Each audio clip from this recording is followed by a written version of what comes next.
وبموت بابا كانت البداية المأساتية الحقيقية، لأن اللي حصل بعد كده ده اللي هنعرفه في الجزء ده. كانت صدمة إن بابا توفى بالطريقة البشعة دي كانت عاملة زي القشة اللي قسمت ظهري نصين. حياتي اتدمرت نهائي، أنا وأمي اللي ما قدرتش تستحمل الصدمة وانهارت معاها حياتها وحياتي. كنت لازم أكون متماسكة وأتحكم في أعصابي وأفضل قادرة على مواصلة الحياة، لأن أمي كانت مصابة بانهيار عصبي حاد نتيجة اللي حصل، أثر على قواها العقلية. بعد دخول أمي المستشفى علشان تتعالج، وقتها كان مفيش غير اللي يقدر يقف جنبها عشان تعدي المحنة دي. كان خلاص مفيش فاضل غيرنا احنا الاتنين.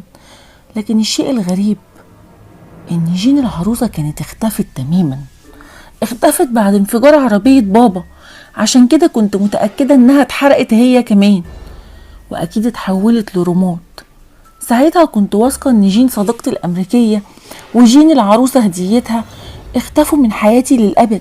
يمكن ده كان زي الدافع ليا علشان اقدر اواصل مشوار الحياة وانا بحاول اكون متماسكة، مش عشاني، ده عشان خاطر امي اللي ملهاش اي ذنب في كل اللي بيحصل ده.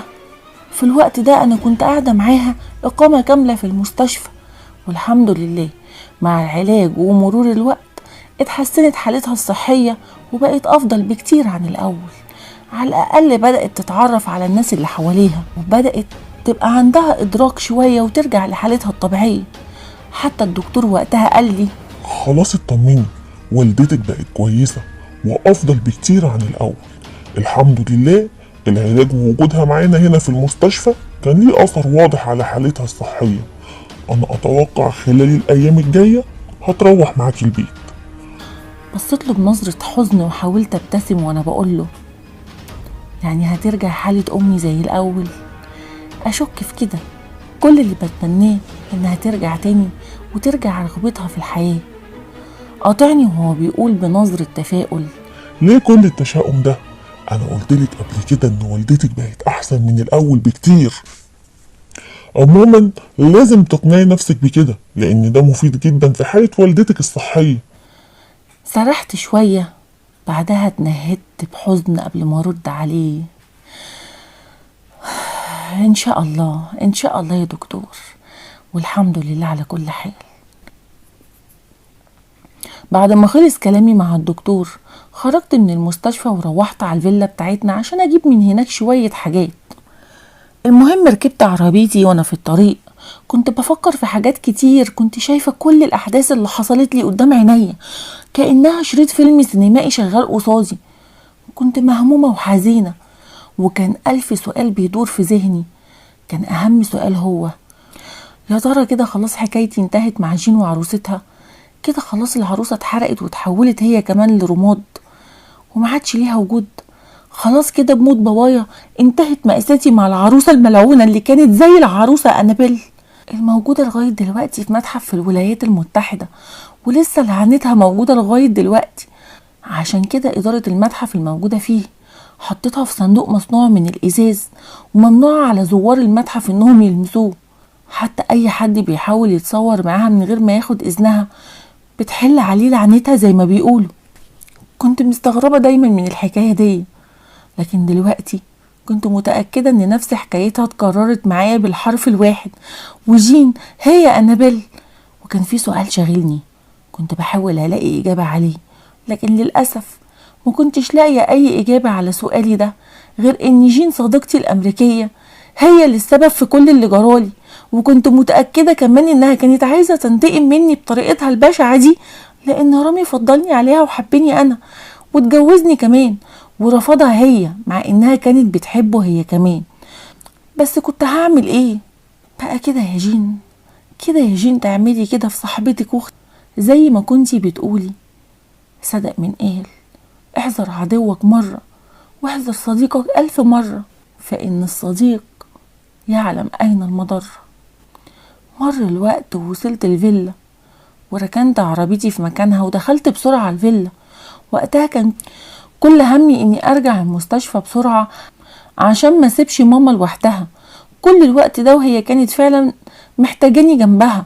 في الأول دخلت أوضة ماما، وبعد كده دخلت أوضتي عشان أخد اللي محتاجاه من دولابي.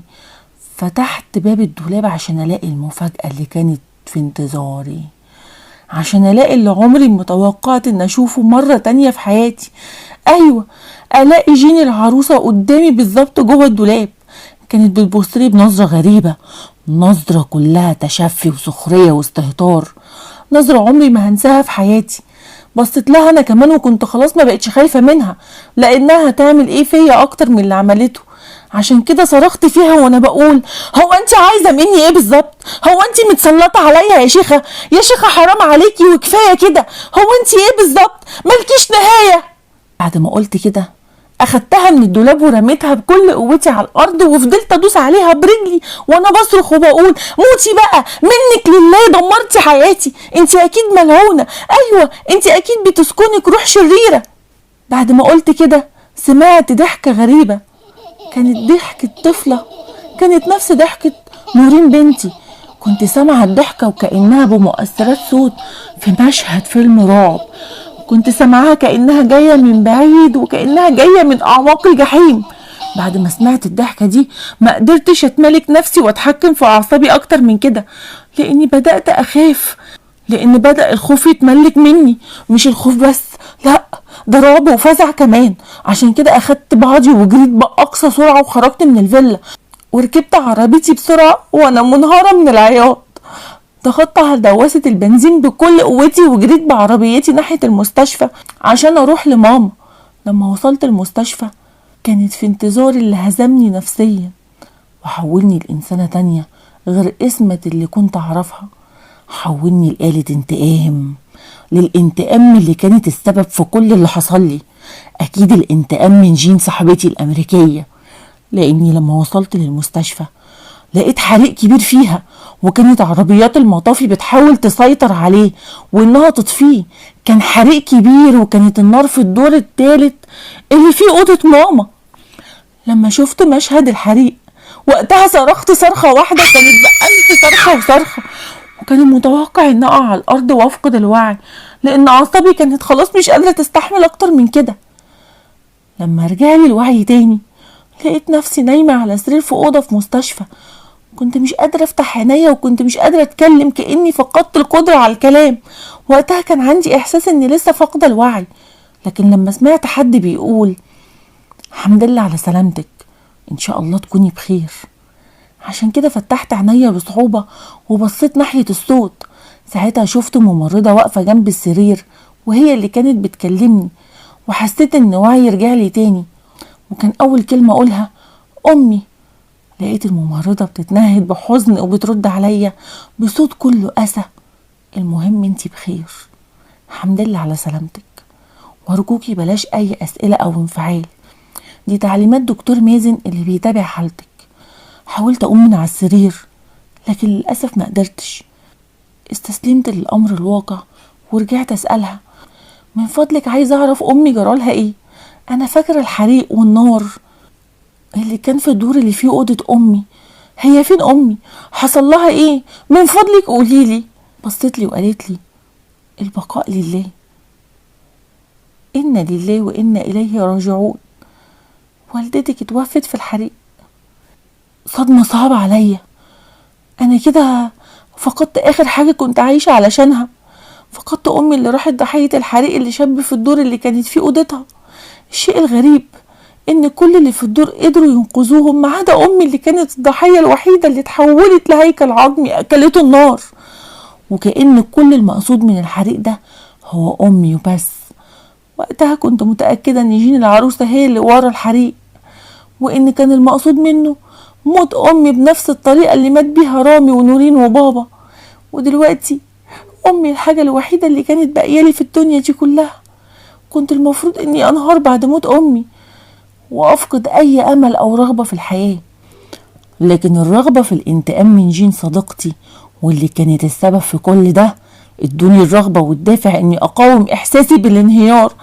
كنت لازم أبقى قوية ومتماسكة عشان أنتقم منها، حتى ده لو كان آخر حاجة هعملها في الدنيا. بعد خروجي من المستشفى كانت أول حاجة أعملها إني أروح الجامعة الأمريكية وهناك أخدت عنوان إقامة جين في أمريكا من مكتب شؤون الطلاب. بعد كده طلعت على السفارة الأمريكية وأخدت تأشيرة دخول الأراضي لأمريكا. وفي نفس اليوم كنت حاجزة على أول طيارة مسافرة لمدينة نيويورك. كنت بكده أخدت أول وأهم خطوة للانتقام من جين اللي كانت السبب في تحويل حياتي لجحيم لا يطاق.